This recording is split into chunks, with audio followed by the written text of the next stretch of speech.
Welcome to Pushpa மகா YouTube channel. இன்றைக்கி நம்ம பார்க்க போகிறது என்னென்னா முருகர் வழிபாட்டு முறை. முருகர் வழிபாட்டு முறையில் இது ரொம்ப சிறப்பு வாய்ந்தது, ரொம்ப சக்தி வாய்ந்தது. நம்மளுக்கு நம்மளுக்கு பலன் கிடைக்கும். இந்த வழிபாட்டு முறை என்ன வழிபாட்டு முறை பார்க்கணும்னா செவ்வாய்க்கிழமை தான் நம்ம பார்க்க போகிறோம். வர செவ்வாய்க்கிழமை ரொம்ப சிறப்பு.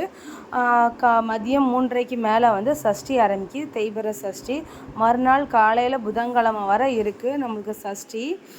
மத்தியானம் 1:30 வரை இருக்குது சஷ்டி. கண்டிப்பாக நீங்கள் ஃபாலோ பண்ணுங்கள். நம்மளோட பிரச்சனையெல்லாம் தீர்றதுக்கான ஒரு சிறந்த வழி. சஷ்டியும் வருது நம்மளுக்கு, அதுவும் நாளைக்கே வருது. செவ்வாய்க்கிழமை சஷ்டி ரொம்ப சிறப்பு, அதுவும் புதன்கிழமை வரை வருது. ரொம்ப நல்லாயிருக்கும். நான் இதுக்கு முன்னாடி போட்ட வீடியோவில் பச்சை சாந்தி போட்டிருப்பேன். கண்டிப்பாக அதை ஃபாலோ பண்ணுங்கள். அது சஷ்டியும் வருது, நீங்கள் பச்சை சாந்தி வழிபட்டினா ரொம்ப நல்லாயிருக்கும், ரொம்ப விசேஷமாக இருக்கும். கண்டிப்பாக நீங்கள் ஃபாலோ பண்ணுங்கள். இன்றைக்கி நம்ம பார்க்க போகிறது செவ்வாய்க்கிழமை பற்றி பார்க்க போகிறோம். செவ்வாய்க்கிழமை செவ்வாய் ஓரையில் முருகருக்கு 6 to 7 வரும். செவ்வாய் ஓரை காலையில் அந்த டைமில் நீங்கள் மௌன விரதம் இருக்கணும் முருகருக்கு. கண்டிப்பாக அப்படி மௌன விரதம் இருந்தீங்கன்னா நீங்கள் என்ன நினைக்கிங்களோ கண்டிப்பாக நடக்கும். முக்கியமாக கடன் பிரச்சனை, எவ்வளோ கோடி கடன் இருந்தாலும் அந்த கடன் அடைக்கிறதுக்கு முருகர் வழிகாட்டுவார். அதே மாதிரி முருகருக்கு நீங்கள் நெய் தீபம் போடணும். கண்டிப்பாக அது நீங்கள் எந்த தீபமாக இருந்தாலும் நெய் தீபம் போடணும். முருகருக்கு பாலாபிஷேகம் பண்ணி அலங்காரம் பண்ணணும். முருகருக்கு சிலை இல்லாதவங்க ஃபோட்டோவுக்கு நீங்கள் அழகாக அலங்காரம் பண்ணிக்கலாம். நீங்கள் கண்டிப்பாக ஏதாவது ஒரு விளக்கு போடணும்.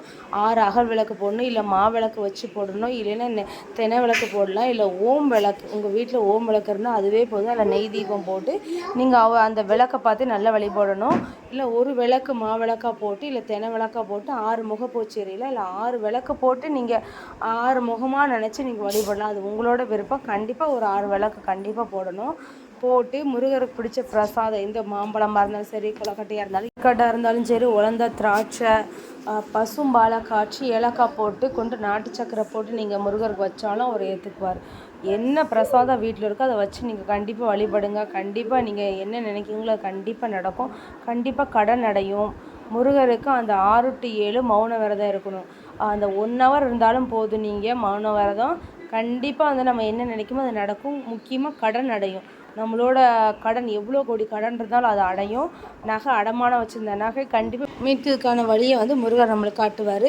மௌன விரதம் அவ்வளோ சிறப்பு. எவ்வளோ விரதம் இருந்தாலும் மௌன விரதம் முருகருக்கு ரொம்ப பிடிச்சமான விரதம். அது 1 hour இருக்க போகிறோம். கண்டிப்பாக நம்மளுக்கு அதுக்கான பலன் பல மடங்கு கிடைக்கும். நம்மளுக்கு ஒரு நாள் ஃபுல்லாக இருக்கிறவங்க இருக்கலாம், ஆனால் முடியாதவங்க இந்த 1 hour இருங்க. 6 to 7 செவ்வாய் உரையில் இருங்க. கண்டிப்பாக நம்மளுக்கு நம்மளோட பிரச்சனை எல்லாமே தீர்றதுக்கான வழி செய்வார். அதுமாரி மத்தியானமும் இருக்கலாம். நீங்கள் 1 to 2 செவ்வாய் உரை. அது நம்ம அந்த நேரத்துக்கு நம்ம தீபம் ஏற்ற முடியாது. அதனால் காலையில் ஏற்றுறதால நீங்கள் 6 to 7 இருங்க. முடிஞ்சவங்க சாயந்தரம் 6 to 7 இருக்கலாம். நீங்கள் ஈவினிங் டைமும் இருக்கலாம். நீங்கள் தீபம் ஏற்றுவோம் அந்த டைமும் நீங்கள் மௌன விரதம் இருக்கலாம். ஆனால் காலையில் ரொம்ப சிறப்பு, ஈவினிங் சேர்ந்து இருக்கிறவங்க இருக்கலாம். முருகர் 6 விளக்கு கண்டிப்பாக போட்டு அவருக்கு பிடிச்ச பிரசாதம் ஏதாவது பால், பச்சை பால்னால் வாங்கிட்டு வந்த பால்னால் ஒரு கிளாஸில் ஊற்றி முருகர் முன்னாடி வைங்க. கண்டிப்பாக அதுக்கும் பலன் உண்டுங்க. ஏதாவது ஒரு நெய்வேத்தியம் வைக்கணும். கண்டிப்பாக நம்ம முருகர் நீங்கள் கண்டிப்பாக செவ்வாய்க்கிழமை செவ்வாய் உரையில் 1 hour நீங்கள் மௌன விரதம் இருங்க. அதுக்கான பலன் கண்டிப்பாக உங்களுக்கு தெரியும். வித்தியாசம் 3 வாரத்தில் உங்களுக்கு கண்டிப்பாக தெரியும். கண்டிப்பாக ஃப்ரெண்ட்ஸ், இந்த வீடியோ உங்களுக்கு பிடிச்சிருக்குன்னு நம்புகிறேன். பிடிச்சிருந்தவங்க லைக் பண்ணுங்கள், ஷேர் பண்ணுங்கள், கமெண்ட் பண்ணுங்கள். இந்த விரத முறையை நீங்களும் ஃபாலோ பண்ணுங்கள். கண்டிப்பாக முருகர் மாற்றம் கொடுப்பாரு. இந்த வீடியோ உங்களுக்கு பிடிச்சிச்சுன்னா சப்ஸ்கிரைப் பண்ணுங்கள், பக்கத்தில் இருக்க பெல் ஐக்கானை கிளிக் பண்ணுங்கள். Okay friends, by. நெக்ஸ்ட் வீடியோவில் பார்ப்போம்.